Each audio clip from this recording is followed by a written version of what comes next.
televizija.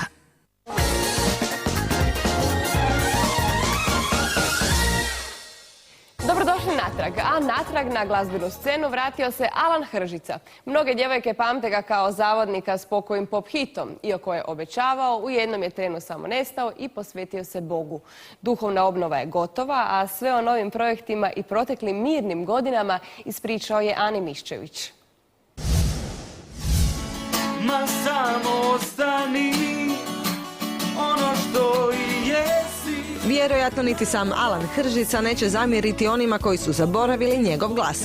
No pjesmom Žena posebna želi vratiti povjerenje svih koji su pratili njegovu glazbenu karijeru. Naime, prije 6 godina Alan je gotovo preko noći odlučio napustiti estradu. Ja sam se dosta umorio od toga svega. Privatni život davati u javnosti na vidjelo i odlučio sam jednostavno da ne i samo sam u jednom danu sam se prestao javljati na telefon i tako sam nestao. Sada kada odvrti film, priznaje, povukao se u pravom trenutku. Imao sam jednu super fazu i onda sam imao jednu lošu fazu, ali sam sa sobom sam imao lošu fazu. Nisam više mogao napisati pjesmu, što je recimo za autora katastrofa.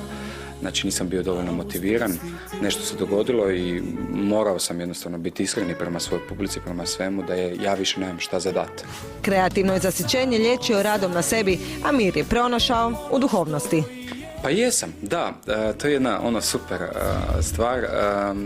Mislim da kako čovjek zreli dolazi u ozbiljnije godine, da tako pokušava naći nekakav i možda dublji smisao. Ja jesam tip koji ulazi u dubinu i tu sam našao, kao što se razvijam i kao glazbenik i kao ovako, kao čovjek i kao osoba, tako i taj mislim da je jako bitan i taj duhovan segment čovjeku da bi bio potpuno sretan. A za sreću je, kaže Alan, potrebna je ljubav. Donedavno je njegovo srce bilo zarobljeno, a ključeve je držala kolegica mu Iva Herceg. Je. I Iva i ja smo super frendovi cijeli život i tako u tom nekom prijateljstvu se dogodila i kemija. Pokušali smo, bilo je lijepo, ali Iva živi život u Americi, ona tamo gradi karijeru, ja sam ovdje i jednostavno to tako ne funkcionira nadalje. Urbane legende, onako na šaljiv način kažu, Alan Hržica je takav šarmer, ima više celebrity djevojaka nego hitova. To su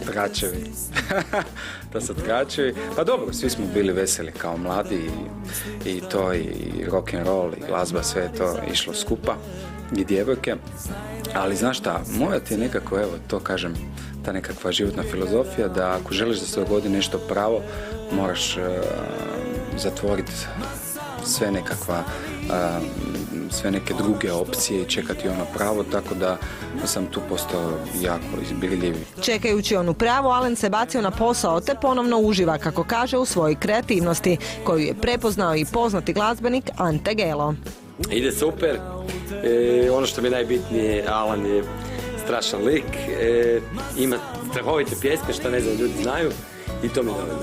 I Ante sam odsvirao te 2 pjesme moje nove i Ante je rekao ulazi unutra, evo ovu tu komoru i počeli smo raditi stvari i svaki dan je to raslo u neki lijepi projekt. Prvenstveno što je muzikalan, drugo što si veže vokal za gitaru, što ja obično volim kad si vokalisti vežu za neki instrument, to je fantastično. Odmah sve lakše funkcionira i bolje i ne znam, na neku foru su rezultati prirodni. Nada se Alan da će upravo tako prirodno doći i rezultati. Žena posebna trebala bi mu vratiti mjesto na glazbenoj sceni, koju je opet spreman dati sve. Zakazat će jedino u onome u čemu je prije bio najbolji, slamanju srca poznatim Hrvaticama, jer čeka onu pravu. Ne smije izgubiti.